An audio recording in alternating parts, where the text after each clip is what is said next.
দুনিয়ায় তো আমি আজীবন থাকতে পারবো না। আমি হাসলেও মরে যাব, কাঁদলেও মরে যাব, আমি সুখে থাকলেও মরে যাব, দুঃখে থাকলেও মরে যাব। আমি যদি ঘুরে ঘুরে থাকি তারপরেও মরে যাব, আমি যদি অট্টালিকায় থাকি তারপরেও মরে যাব।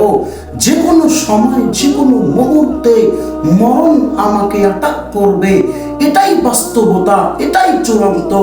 আল্লাহ তাআলা বলছেন ওয়ালিকুল্লি উম্মাতিন আজাল ইযা জাআ আজালুহুম ফালা ইস্তাখিরুনা সাআতাও ওয়ালা ইস্তাকদিমুন।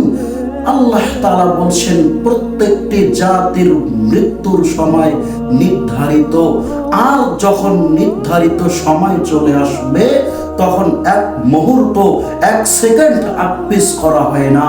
সম্মানিত হাজিরিন, যে কোনো সময় যেহেতু আমরা এই দুনিয়া থেকে বিদায় নিয়ে কবরে চলে যাব, এজন্য সর্ব অবস্থায় মৃত্যুর জন্য প্রস্তুতি নিতে হবে।